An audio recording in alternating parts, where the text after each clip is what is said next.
इंसान हर दिन हर सेकंड सांस लेता है और छोड़ता है, जिसे हम श्वसन क्रिया कहते हैं। शरीर को जीवित रखने के लिए ऑक्सीजन की जरूरत पड़ती है और कार्बन डाइऑक्साइड छोड़नी पड़ती है। यह बात हम सबको पता है। तो सबसे पहले हम देखते हैं कि इंसान सांस कैसे लेता है और सांस लेने और छोड़ने के दौरान उसके फेफड़ों में क्या होता है। एनवायरनमेंट में जो ऑक्सीजन होती है वह सांस के जरिए हमारे विंड पाइप से होते हुए लंग्स में जाती है और ब्लड सर्कुलेशन के थ्रू हमारे शरीर के हर अंग में ऑक्सीजन पहुंचती है। इस प्रोसेस के दौरान कार्बन डाइऑक्साइड जनरेट होती है, जो हम सांस छोड़ते समय बाहर निकालते हैं। हमारे लंग्स में बैग लाइक स्ट्रक्चर होते हैं, जिन्हें एल्वोलाई कहते हैं। यहीं से ऑक्सीजन हमारे ब्लड में पास होती है। तो सांस लेने और छोड़ने में लंग्स की अहम भूमिका होती है। अगर लंग्स की बात करें तो लंग्स दो होते हैं, राइट और लेफ्ट साइड में। राइट लंग लेफ्ट लंग से 1 इंच छोटा पर कुछ अधिक चौड़ा होता है। सांस अगर रुक जाए तो पेशेंट का बचना बिल्कुल ही नामुमकिन है। पेशेंट के सांस की पेटेंसी बनाए रखने के लिए उसे आर्टिफिशियल ब्रेथ देनी पड़ती है, जो कि एम्बुबैग और वेंटिलेटर के द्वारा दी जाती है।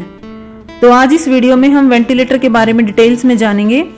तो बने रहिए इसी वीडियो में और इसी तरह के मेडिकल फैक्ट्स को स्मार्टली जानने के लिए स्मार्ट मेडिकल नॉलेज चैनल को जरूर सब्सक्राइब करें। तो वेंटिलेटर एक मेडिकल मशीन है जो मरीज को सांस दिलाने में मदद करती है।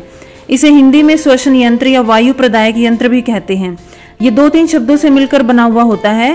पहला है वेंटी यानी हवा, वेंटी से वेंटिलेट यानी हवा का आदान प्रदान, और तीसरा है वेंटिलेटर, हवा का आदान प्रदान करने वाला यंत्र।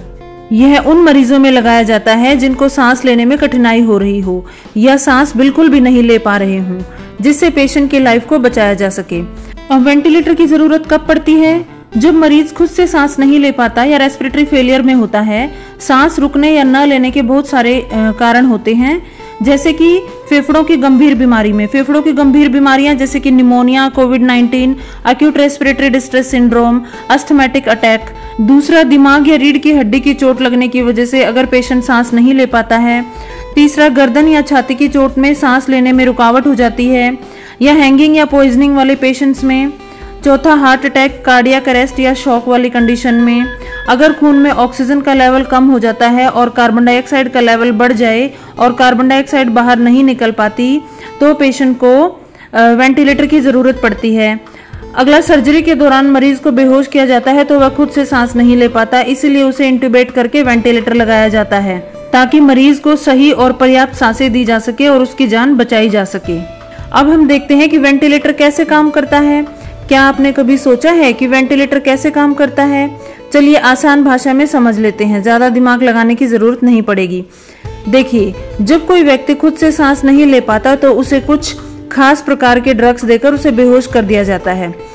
फिर एक एल टाइप का टूल, जिसे लारेंजोस्कोप बोलते हैं, इसमें आगे की ओर एक सपोर्टिव ब्लेड होता है जिसमें टॉर्च भी लगी होती है। इस लारेंजोस्कोप को मुंह में डालकर बड़ी सावधानी से हमारे गले में मौजूद एपिग्लोटिस को उठा दिया जाता है। एपिग्लोटिस खाना खाते समय विंड पाइप को ढक लेता है, जिसके कारण खाना कभी भी हमारे लंग्स में नहीं जाता। एपिग्लोटिस को उठाने के बाद पेशेंट के विंड पाइप में एक एंडोट्रैकियल ट्यूब को इंसर्ट कर दिया जाता है। इस एंडोट्रैकियल ट्यूब में, जो कि विंड पाइप के अंदर होती है, उसमें एक बैलून होता है जिसे सिरिंज से एयर डालकर फुला दिया जाता है, ताकि ये पाइप अपनी जगह स्थिर बनी रहे। इसके लिए एक्सरे भी करके देख सकते हैं। इसके बाद एम्बुबैग को एंडोट्रैकियल ट्यूब से कनेक्ट करके पंप किया जाता है और दोनों लंग्स में एयर एंट्री और स्टेथोस्कोप के द्वारा ट्यूब की पोजीशन को चेक करते हैं कि वो ट्रैकिया में बिल्कुल लोअर पार्ट में ही हो। सारी प्रोसेस होने के बाद कंफर्म करके वेंटिलेटर सर्किट पेशेंट की एंडोट्रैकियल ट्यूब के साथ कनेक्ट कर दिया जाता है और पेशेंट की डिजीज कंडीशन के अकॉर्डिंग वेंटिलेटर की सेटिंग कर दी जाती है, ताकि पेशेंट को पर्याप्त मात्रा में ह्यूमिडिफाइड एयर और ऑक्सीजन मिलती रहे और कार्बन डाइऑक्साइड बाहर निकलती रहे। इसी प्रकार एक व्यक्ति जब तक वेंटिलेटर पर रहता है, जब तक कि वो खुद से सांस लेने में सक्षम ना हो जाए।